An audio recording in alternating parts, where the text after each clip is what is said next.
TTD chairman BR Naidu కనిపించడం లేదంటూ తిరుపతిలో టీటీడీ పరిపాలనా భవనం ఎదుట ఫ్లెక్సీ ఏర్పాటు చేసి వినూత్న రీతిలో నిరసన తెలిపారు వైఎస్ఆర్సీపీ నాయకులు.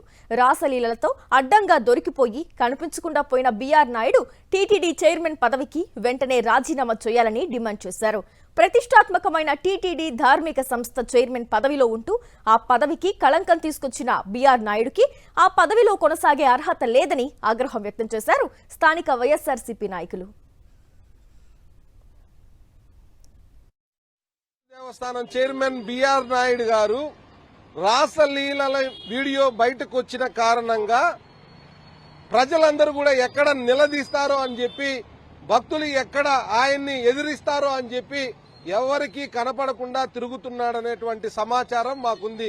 కాబట్టే చాలా మంది ప్రజల్లో వచ్చినటువంటి హిందూ భక్తుల్లో వచ్చినటువంటి డిస్కషన్ ఏంటంటే, ఇంత పాడు పని చేసి ఈ ప్రబుద్ధుడు కనపడకుండా తిరుగుతున్నాడు, కాబట్టి వెంటనే బీఆర్ నాయుడు బయటికి రావాలి, ఆయన వీడియోల మీద ఆయన తక్షణమే హిందూ బంధువులందరికీ క్షమాపణ చెప్పాలి, రాజీనామా చేయాలని చెప్పి వైఎస్ఆర్ కాంగ్రెస్ పార్టీగా మేము డిమాండ్ చేస్తున్నాం.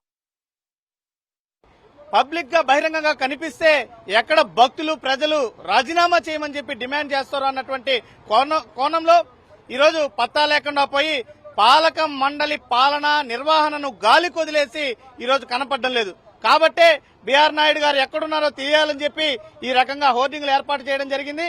ఆయన చేస్తున్నటువంటి అనైతిక కార్యక్రమాలు, భగవద్గీత మీద చేస్తున్నటువంటి అవహేళన మాటలు, అదేవిధంగా భక్తులకు కల్పిస్తున్నటువంటి అసౌకర్యాలు, ఈ రకంగా తీవ్రమైనటువంటి ఇబ్బందులు ఈ బీఆర్ నాయుడు గారి వలన కలుగుతుంది. కాబట్టి నైతిక బాధ్యత వహిస్తూ ఇప్పటికైనా రాజీనామా చేయాలని మేము డిమాండ్ చేస్తున్నాం. ఆయన ఏదైతే అశ్లీల వీడియోలు బయట వచ్చినాయో, ఏదైతే ఆయన భగవద్గీత మీద చేసిన వ్యాఖ్యలు కావచ్చు, ఈ టీటీడీ చైర్మన్ పదవి నాకు ఒక ఆప్ట్రాల్ గా మాట్లాడిన వ్యాఖ్యలు కావచ్చు, ఇలాంటి వ్యాఖ్యలన్నీ జరుగుతున్న తరుణంలో ఓ పక్క చూస్తే శ్రీవారి హుండీకే కూటమి ప్రభుత్వం బొక్క పెట్టింది.